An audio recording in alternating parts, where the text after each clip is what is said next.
अनमोल इलियास उर्फ पिंकी, जिसका नाम अब alleged drug empire, hidden networks और कंट्रोवर्शियल इन्वेस्टिगेशंस के साथ जोड़ा जा रहा है। लेकिन सवाल ये है कि क्या ये सब सच में एक प्लान्ड क्रिमिनल सिस्टम था? अगर मुझसे रब्ता ना हो तो राइटर को कॉल कर लिया करें। ये कोई 50,000 या फिर सिर्फ एक ऐसी स्टोरी थी जो कि फेम, र्यूमर्स और इन्वेस्टिगेशन के बीच शेप होती गई। पाकिस्तान का शहर कराची, बलोचबाड़ा में एक लड़की पैदा होती है, अनमोल इलियास। 14 साल की उम्र में अपना घर छोड़ दिया, मॉडलिंग और टिकटॉक वीडियोस के जरिए सोशल मीडिया फेम हासिल करना शुरू किया। धीरे धीरे उसकी ऑनलाइन पॉपुलैरिटी बढ़ने लगी, लेकिन इसी फेज के दौरान उसका नेम थेफ्ट केसेस और स्पेशल ब्रांच सर्वेलेंस रिकॉर्ड्स में भी आया। ये वो पॉइंट था जहां उसकी लाइफ दो बिल्कुल डिफरेंट डायरेक्शंस में चल रही थी।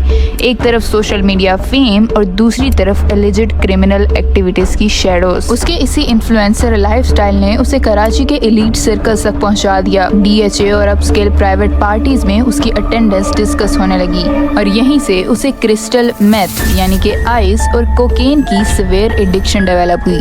लेकिन स्टोरी सिर्फ एडिक्शन तक लिमिटेड नहीं रही। पुलिस इंटेरोगेशन क्लेम्स के मुताबिक उसका पहला हस्बैंड एक लॉयर था जो कि allegedly Malaysian based cocaine network से कनेक्टेड था और उसी ने उसे ड्रग प्रोसेसिंग और मैन्युफैक्चरिंग का काम सिखाया। यहाँ से एलिजिडली पिंकी ने सिर्फ ड्रग्स कंज्यूम नहीं किया बल्कि उन्हें प्रोसेस करना और मार्केट करना भी सीखना स्टार्ट कर दिया। बाद में उसने एक मोबाइल ड्रग लैब सेटअप किया, एक ऐसा सेटअप जो कि कॉन्स्टेंटली मूव कर सकता था और जिसमें एलिजिडली कोकेन, केटामाइन और एफेड्राइन जैसे सब्सटेंसेस को प्रोसेस किया जाता था। इन्वेस्टिगेटर्स का क्लेम था कि पिंकी ऑनलाइन सोर्सेज और dark web style information technique सीखकर प्रीमियम वैरायटीज बनाती थी, जिसे एलिजिडली व्हाइट कोक और गोल्डन कोक के नाम से मार्केट किया जाता था। ये नॉर्मल स्ट्रीट ड्रग्स जैसे ऑपरेशंस नहीं था। इस नेटवर्क को एलिजिडली एक लग्जरी ब्रांड की तरह प्रेजेंट किया गया। एक्सक्लूसिव क्लाइंट्स, हाई प्राइसेस और एलीट गैदरिंग्स तक डायरेक्ट एक्सेस। लेकिन असली गेम सिर्फ ड्रग्स नहीं था, पूरा सिस्टम था।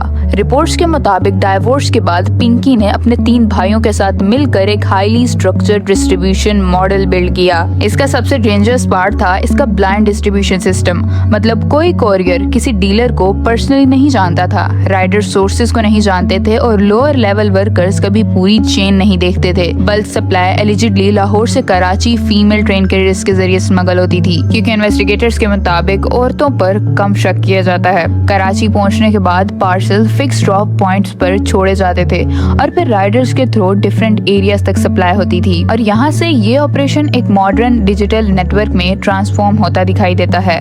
रिपोर्ट्स क्लेम करती हैं कि टिकटॉक और इंस्टाग्राम डीएम्स के जरिए डिस्क्रीट ऑर्डर्स लिए जाते थे और डिलीवरीज एलीट यूथ और प्राइवेट पार्टीज तक डायरेक्टली पहुंचती थी और ये पूरा नेटवर्क मंथली स्केल पर मिलियंस ऑफ रुपीस कमाता था। इससे लिंक्ड एटलीस्ट 12 केसेस का जिक्र भी सामने आता है। स्कैसिटी, क्रिस्टल मेथ और प्रीमियम कोकेन वैरायटीज एलिजिडली इस ऑपरेशन का हिस्सा थे। इसके बाद पिंकी ने दूसरी शादी की, लाहौर के एक DSP लेवल पुलिस ऑफिसर से, ताकि प्रोटेक्शन मिल जाए। 2018 में इसकी अरेस्ट हुई थी, बेल मिल गई। 5 साल पहले पंजाब पुलिस ने फिर अरेस्ट किया, फिर 7 करोड़ दे के बेल मिल गई। लेकिन शायद इस पूरी स्टोरी का सबसे डिस्टर्बिंग पार्ट वो मर्डर इन्वेस्टिगेशन था जो कि बाद में इससे केस से लिंक्ड हुई। इन्वेस्टिगेशन के मुताबिक लैरी में एक ड्रग एडिक्ट की डेड बॉडी मिली, जिसके पास से एक गोल्डन कलर्ड बॉक्स रिकवर हुआ। FIR क्लेम्स करती है कि उस बॉक्स पर लिखा था queen madam Pinky don, name is enough, enjoy.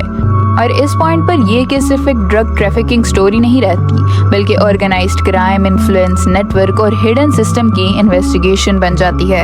ये केस अब सिर्फ ड्रग नेटवर्क तक लिमिटेड नहीं रहा, बल्कि एक लीगल और पॉलिटिकल कंट्रोवर्सी में कन्वर्ट हो चुका है, जहां रीसेंट कोर्ट प्रोसीडिंग्स के मुताबिक अनमोल इलियास और पिंकी ने एलिगेशंस लगाए कि उसे इल्लीगल कस्टडी में रखा गया, लाहौर से कराची शिफ्ट किया गया और प्रेशर डाला गया कि वो कुछ स्पेसिफिक पॉलिटिकल नेम्स इम्प्लिकेट करे, इंक्लूडिंग क्लेम्स जो कि सोशल मीडिया पर बनी गाला या फिर हाई प्रोफाइल लिंक से जोड़कर वायरल हुई हैं। लेकिन अब तक इन क्लेम्स की कोई इंडिपेंडेंट क्रेडिबल मीडिया वेरिफिकेशन या फिर कोई ऑफिशियल प्रूफ पब्लिकली कंफर्म नहीं हुआ। लेकिन इस सब के बाद सवाल ये उठता है कि अगर ये इतना ऑर्गेनाइज्ड था तो 13 साल तक अरेस्ट क्यों अवॉइड होता रहा। एक तरफ विक्टिमहुड क्लेम्स और दूसरी तरफ क्रिमिनल नेटवर्क एलिगेशंस इस केस को और ज्यादा कॉम्प्लेक्स बना देती हैं। इस केस के अराउंड आज भी बहुत सारे सवाल मौजूद हैं।